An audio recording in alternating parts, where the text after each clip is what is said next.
A pop culture phenomenon, Shrek is not only about gags and references to other works. When we put aside the laughter at parodies, word games, and subtext for a moment, we see that beyond the entertainment layer, the ogre's adventures say something important about the human belief in fairy tales, both literal and hidden, in the form of catchy narratives about life and happiness. So let's stop together for a moment and see what Shrek has to tell us in all seriousness when the noise and bustle of his adventures subsides.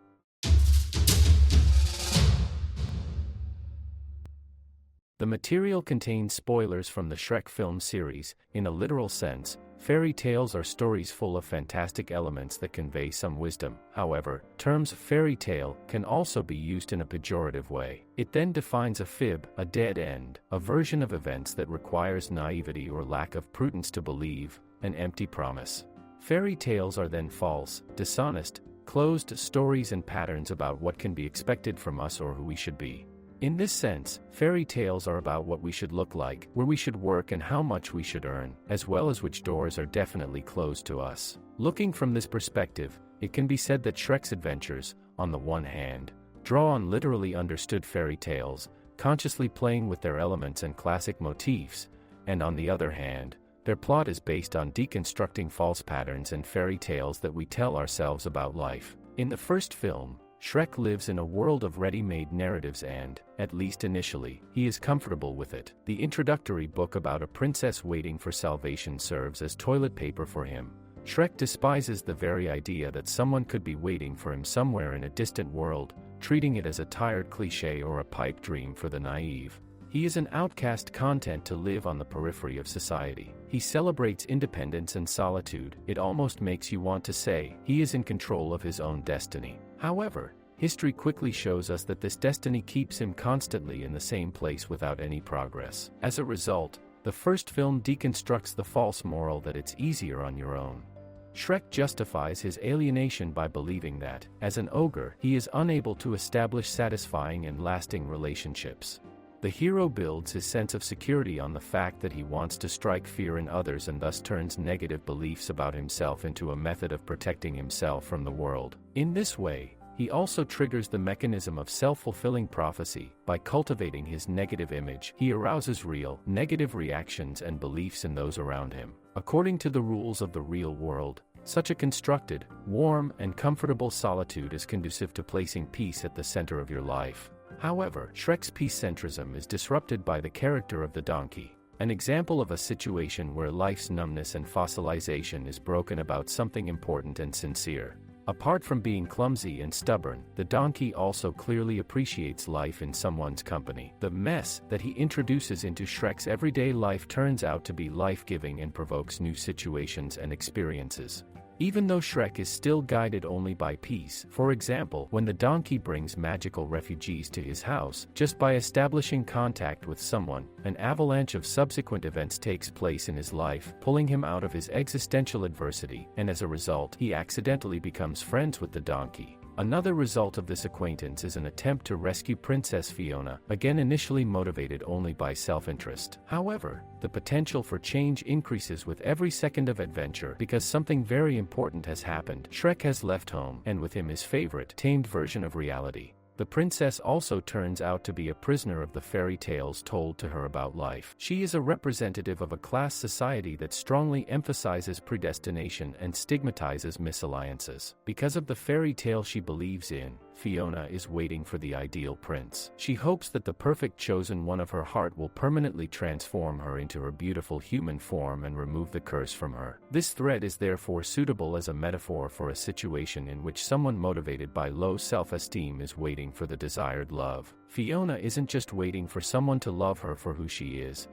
looking for someone who will fix her with his presence. As a result, she is far from being able to love and accept herself. However, Fiona's ability to do this comes alive when she has Shrek and the donkey by her side. She is instinctively natural and spontaneous around them. She can remember what it is like to simply be and not play predetermined roles. When she discovers that she is falling in love with Shrek, her internalized patterns that treat human beauty as an essential factor in successful relationships come back to the fore. This creates a paradox, because even though Shrek is an ogre, Fiona is afraid to appear to him in her ogre form. The next film in the series again deconstructs the false fairy tale about life, which in this case is expressed in the words, "You have to fit in." In a sense, there is an inversion of the thread from the previous film, because once again the important topic is the image that everyone desires and makes a good impression. Shrek has the opportunity to meet Fiona's parents when they invite the couple to the princess's home kingdom. The parents-in-law are shocked because from their perspective it turns out that the mission to save their daughter ended in failure. Fiona and her lover are ogres. They do not fit the realities of the kingdom at all. The growing tension, family conflict, quarrels and Fiona's sadness push Shrek to the conclusion that perhaps the best solution would be to adapt to the world's expectations and turn into a handsome knight. He begins to think that not only will Fiona be happy only in human form, but also that he will only be better suited to her and her family if he becomes what others want him to be. Shrek, like everyone else in life, experiences a moment when he thinks that something is wrong with him. At the same time, he wants to remain himself, which is where his suffering and internal conflicts come from. Ultimately, it turns out that the solution to the problems of the world around us can be achieved not by bending under its influence, but by remaining authentic and openly truthful with ourselves, even when given the opportunity. Shrek the Third is a story that disproves the claim that responsibility is only a burden. Shrek is afraid of fatherhood because he still believes in the negative stereotypes about ogres. He is afraid that his children will suffer the unpleasant fate that he himself experienced, not that he is insufficient to meet the expectations of the world, but the expectations of his own family. When the donkey says, "Look, having a baby is not going to ruin your life," Shrek replies, "It's not my life I'm worried about ruining, it's the kids." The donkey proves to be a true friend again. He suggests to Shrek that, firstly, he will not be alone in all this, and secondly, why should life always be simple? At the same time, the third film about the ogre's adventures deconstructs the viewer's potential expectations. The story begins with Shrek and Fiona about to take over the kingdom. From the beginning, Shrek expresses doubts as to whether he is fit to be a ruler. As soon as he learns that there is another person who has the right to the throne, he immediately decides to find him.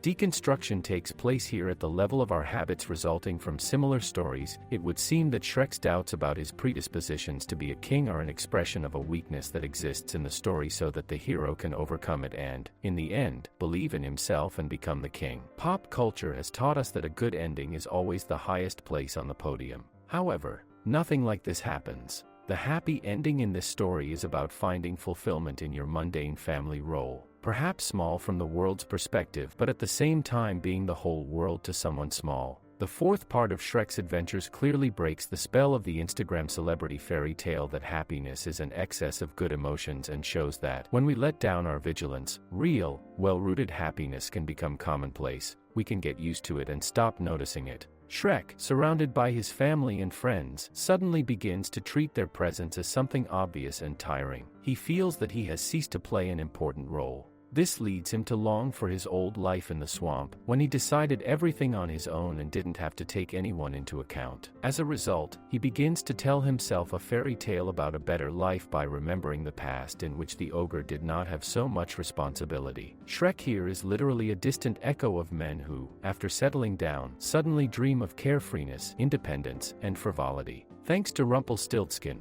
his wish comes true and he discovers that a world in which he would not take responsibility for his life is a much worse place. Only when his family is no longer with him, because they no longer exist, does he discover its value again and that the former carefreeness is neither superior nor good, attractive and satisfying enough to actually fill his life. After taking a closer look at their message, Shrek's adventures turn out to be refreshingly opposed to the trends and narratives that have arisen in culture over the last 20 years, since we first saw the ogre on screen. Underneath a thick layer of parody, they hide the glorification of positively understood ordinariness, simple life, assessing one's capabilities against aspirations, and enjoying what fate has to offer without indicating failure or capitulation. Seeing the contrast between what we want and what may actually be good for us turns out to be the key to a good life. Thanks to this, Shrek simply does as much as he can and still deserves to be called a hero. If you found this video interesting, please share it and help reaching more audience with its message. If you don't want to miss any further episodes, subscribe and allow notifications.